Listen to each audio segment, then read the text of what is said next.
कविता कविता यह कविता, यह तो मन का दर्पण है। शब्द वाक्य से यह बनता है, सबके भावों को यह जानता है। नमस्कार, Ram Ram, welcome to Gurukul education. आज हम काव्य टॉपिक समझेंगे। बीए हिंदी ऑनर्स तथा और सभी राज्यों के एग्ज़ाम, स्टेट लेवल के टेट एग्ज़ाम में पूछा जाने वाला महत्वपूर्ण क्वेश्चन है। आज हम काव्य के विषय में पढ़ेंगे। काव्य क्या होता है? काव्य मानवीय भावनाओं की अनुपम सृष्टि है। कवि की सृष्टि विधाता की सृष्टि से विलक्षण है। विधाता की संरचना प्राकृतिक नियमों से आबद्ध है, अर्थात बंधा हुआ है, लेकिन कवि पूर्णतः स्वतंत्र लिखता है। ईश्वरीय सृष्टि में सुख दुख दोनों होता है, जबकि कवि की सृष्टि में आह्लादकारी अर्थात आनंदकारी। संस्कृत में कहा गया है, नरत्वम दुर्लभम लोके विद्या तंत्र सुदुर्लभा, कवित्वम दुर्लभम तंत्र शक्तिस्तत्र सुदुर्लभा। अर्थात इस लोक में नर अथवा मनुष्य दुर्लभ प्राणी है। मनुष्य में भी विद्या अत्यधिक दुर्लभ है। विद्या के साथ काव्य शक्ति का दुर्लभ होना और उससे भी दुर्लभ इन सभी कार्यों को करने की शक्ति का नितांत दुर्लभ। अर्थात इन कार्यों को करने की शक्ति किसी विशेष दुर्लभ व्यक्ति में ही होते हैं, और ये सभी अगर मिले, ये सभी गुण मिले तो ईश्वर की विशेष अनुकंपा कही जा सकती है। हिंदी में भी कहावत है, जहाँ ना पहुँचे रवि वहाँ पहुँचे कवि। यहाँ कवि की गहराई की बात उठाई गई है। मनुष्य के जिन भावों को सूर्य की किरणें छू नहीं सकती, वहाँ कवि की दृष्टि उन गहराइयों पे अवश्य पड़ती है।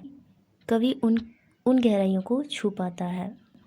अब बात करें काव्य की उत्पत्ति किस देश में हुई। ये कहना उचित नहीं है कि किसी विशेष देश में ही इसकी उत्पत्ति हुई है। संसार के सभी देशों और जातियों में प्रारंभ से ही काव्य किसी न किसी रूप में पाया जाता है और बहुत पहले से ही पाया जाता रहा है। अब हम काव्य को कुछ आचार्यों के अनुसार पढ़ेंगे। संस्कृत आचार्यों के अनुसार, पाश्चात्य और हिंदी आचार्यों के अनुसार भी देखेंगे। तो पहले शुरू करते हैं संस्कृत आचार्यों के अनुसार। अग्नि पुराण के अनुसार कहा गया है, संक्षेपाद वाक्यमिष्टार्थ व्यवच्छिन्ना पदावली, काव्यम स्फुरदलंकार गुणवद दोष वर्जितम। अर्थात अब आचार्य भामा ने क्या कहा है, शब्दार्थ सहितौ काव्यम, अर्थात शब्द और अर्थ के मेल को ही काव्य कहते हैं। अर्थात दोनों के संयोग को काव्य कहेंगे। आचार्य मम्मट ने कहा है, तद दोषौ शब्दार्थौ सगुणा वनलंकृति पुनः क्वापि। इसका अर्थ हुआ, दोष रहित गुण अलंकार सहित शब्दार्थ का नाम ही काव्य है। जिसमें दोष न हो, गुण हो, केवल अलंकार सहित शब्दार्थ हो, वैसे वाक्य ही काव्य कहलाते हैं। आचार्य आनंदवर्धन कहते हैं, शब्दार्थ शरीर तावत काव्यम। यह उनका कहने का अर्थ है कि शब्दार्थ काव्य तो केवल शब्दार्थ वाला शरीर है।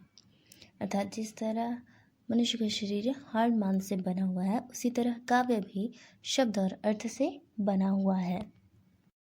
अब हम हिंदी आचार्यों के अनुसार देखेंगे। पहले हैं श्रीपति जी। श्रीपति कहते हैं, शब्द अर्थ बिनु दोष गुण अलंकार रसवान, ताको काव्य बखानिए श्रीपति परम सुजान।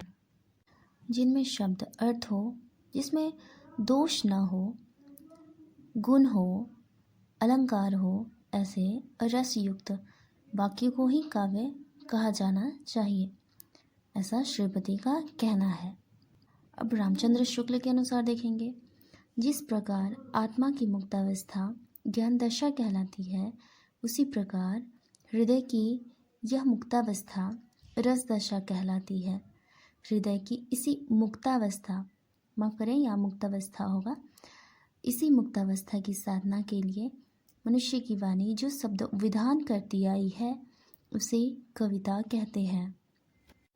हम इसे विस्तृत रूप से समझेंगे कि जिस प्रकार आत्मा मोह माया से दूर होती है और मुक्त हो जाती है और वह ज्ञान को प्राप्त करती है, उसी तरह हृदय जब मुक्त हो जाता है तो वह रस को प्राप्त करता है, और जब रस की प्राप्तियाँ होती है तब मनुष्य की जो वाणी होती है, जो शब्द विधान करती है, उसे ही कविता कहते हैं। अब हम सुमित्रानंदन पंत की बात करते हैं। तो उनका कहना है कवि को लेकर कि कविता हमारे परिपूर्ण क्षणों की वाणी है। हिंदी आचार्यों के अनुसार तो हमने देख लिया, अब बात करेंगे पाश्चात्य आचार्यों के अनुसार। तो कॉलरिज कहते हैं poetry is the best word in their best order, अर्थात कविता वह है जिसमें सर्वोत्तम शब्द सर्वोत्तम क्रम में व्यवस्थित होते हैं, उसे ही इन्होंने काव्य कहा है। अब मैथ्यू अर्नाल्ड कहते हैं poetry is at bottom a criticism of life, मतलब कि कविता अपने मूल रूप में जीवन की आलोचना है। ड्राइटन कहते हैं poetry is a articulate music, मतलब कि कविता सुस्पष्ट संगीत है। इस प्रकार मैंने कुछ यहाँ पे विद्वानों के कथन रखे हैं जो मुझे लगता है कि आप लोगों को अवश्य समझ में आएगा। इनके अलावा भी बहुत सारे विद्वानों ने अपने अपने अलग अलग मत दिए हुए हैं।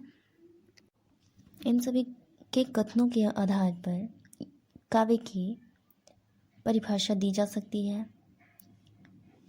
मैं यह बता रही हूँ कि काव्य की परिभाषा मुख्यतः क्या हो सकती है। तो काव्य भाषा के माध्यम से जीवन की मार्मिक अनुभूतियों की कलात्मक अभिव्यक्ति का रूप है। हम वीडियो के अंत में पहुंच चुके हैं और मुझे लगता है कि आप सभी को समझ में आया होगा कि काव्य क्या है, कविता क्या है।